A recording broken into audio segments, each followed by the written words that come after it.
De volta com Ciência e Consciência, quando entrevistamos hoje o pesquisador, né, e autor Marcelo da Luz.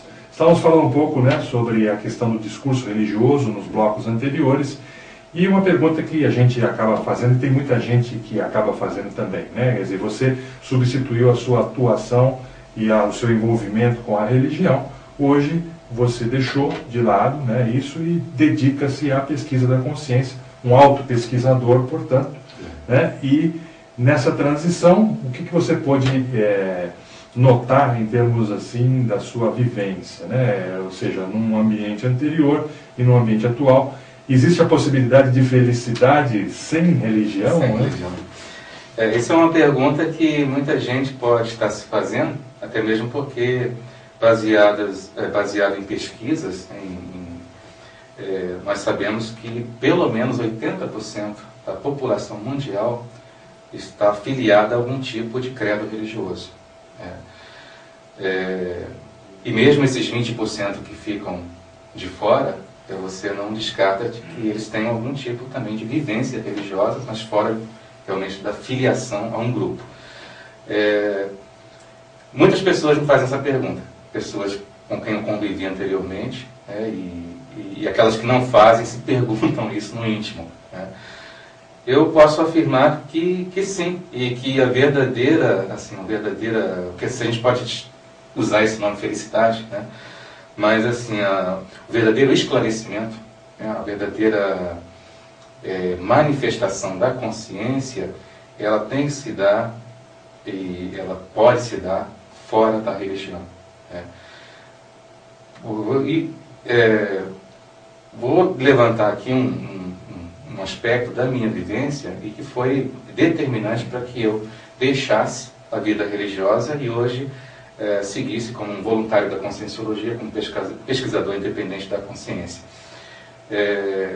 Eu entrei na vida religiosa muito cedo e desde criança tinha o ideal de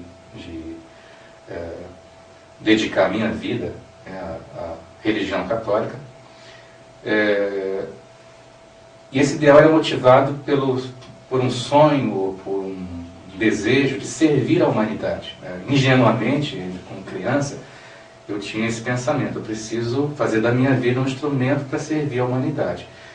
E aquilo que eu percebi até então, com a melhor ajuda que eu poderia dar, era falar sobre o sentido da vida, era falar sobre a realização máxima do ser humano, que seria adequar, né, sua existência aos planos divinos. Era essa a ideia que eu tinha desde criança. Entrei então na carreira religiosa, 10 anos de seminário, formação em vários países, e depois ordenado sacerdote, 10 anos como sacerdote.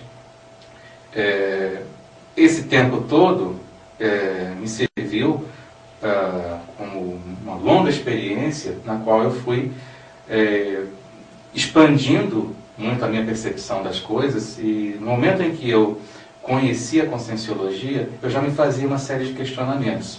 Mas até então eu não conhecia um lugar, ou uma instituição, um modo de vida que pudesse oferecer para mim a mesma oportunidade de contato com tantas pessoas, a possibilidade de prestar assistência. Esse é o núcleo, né?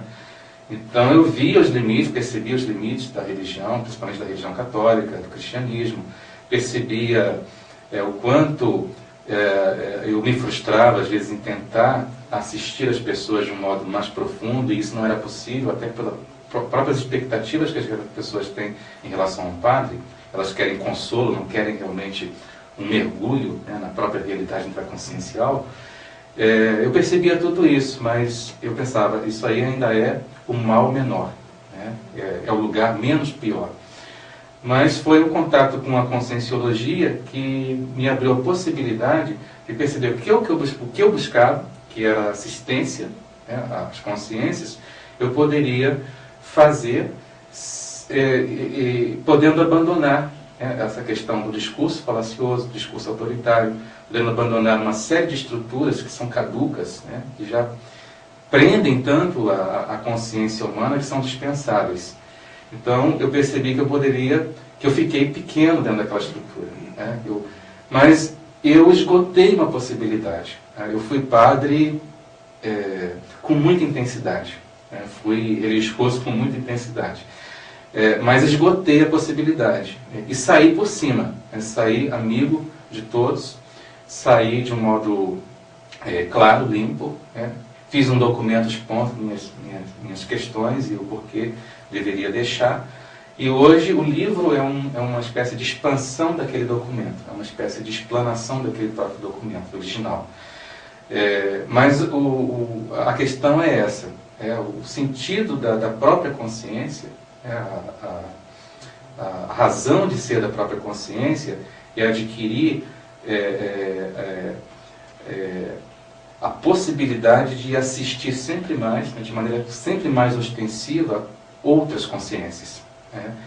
E essa conquista, ou essa dinâmica, ela pode ser desenvolvida, ela pode ser compreendida, ela pode ser buscada fora da religião. E você vai ter a maior clareza desse processo quando você não está condicionado a nenhum tipo de constrangimento, a nenhum tipo de promessa, a nenhum tipo de influência heterônoma, aquela influência que vem de fora. Então, por exemplo, eu não busco ajudar os outros porque eu vou receber uma recompensa. Não busco ajudar os outros porque eu preciso imitar alguém que fez isso.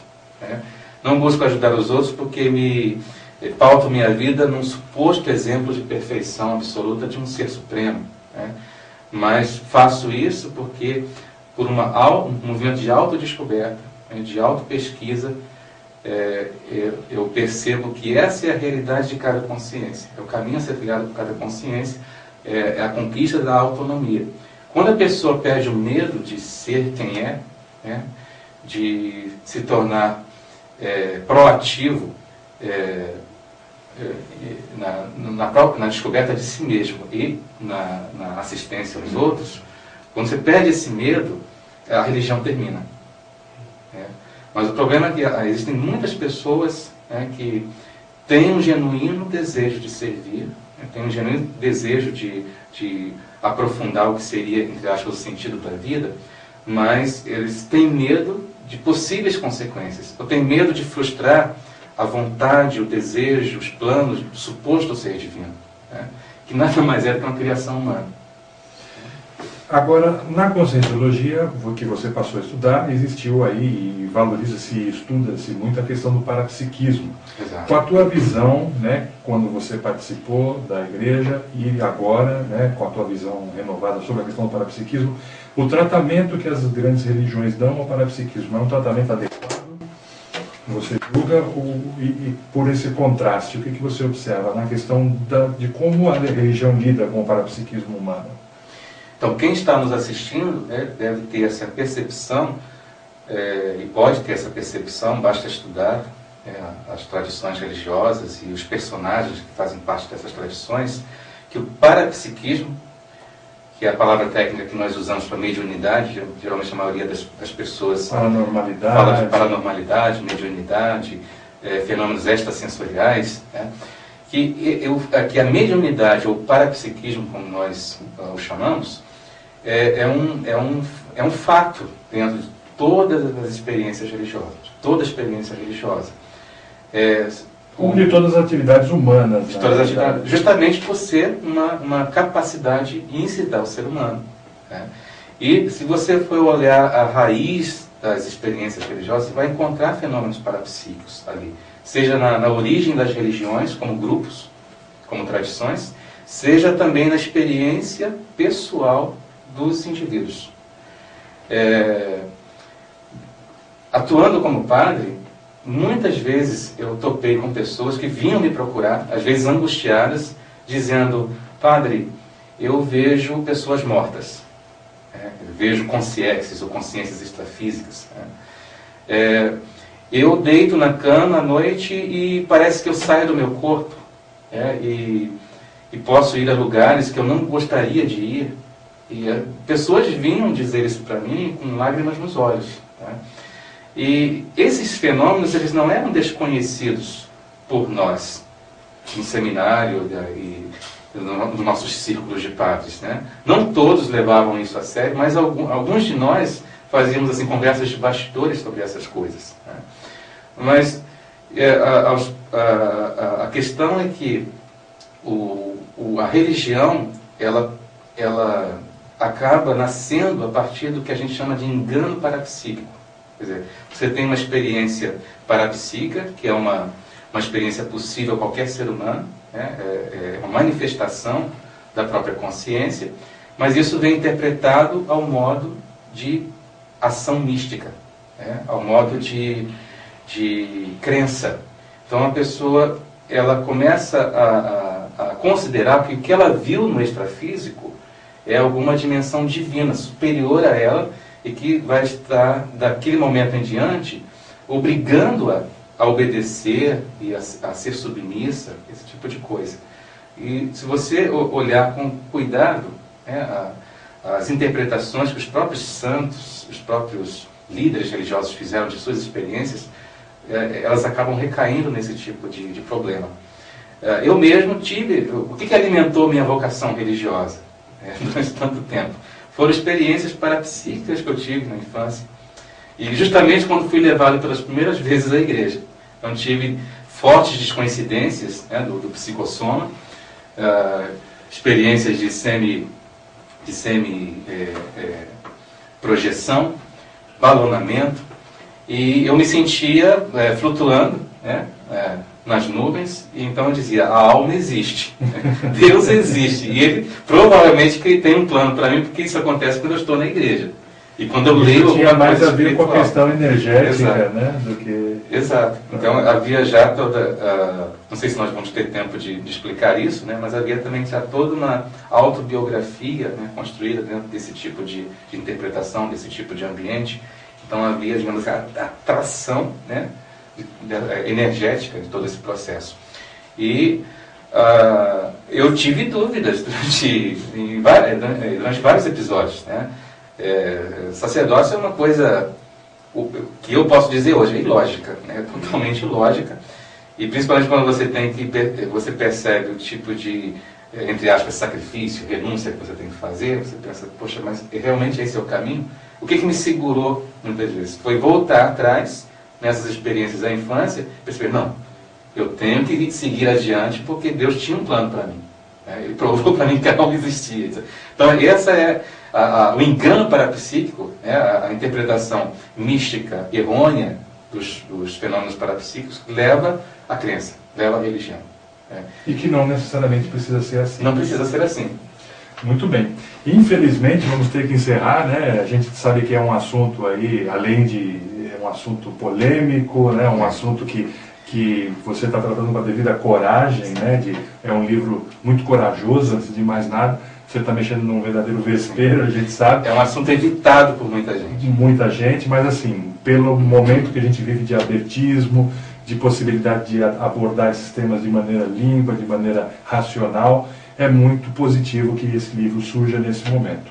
Tá? Então agradecemos a tua entrevista. Com certeza, né, fica aí aberta a possibilidade de mais em algum momento você voltar para complementar. O livro tem muitos outros pontos que a gente não tocou aqui, né? Agora, parabéns, sucesso pelo livro, né? E vamos nos ver aqui, talvez em alguma próxima ocasião aí. Eu que agradeço pela oportunidade. Tá? Então, ficamos por aqui hoje com Ciência e Consciência e até a semana que vem.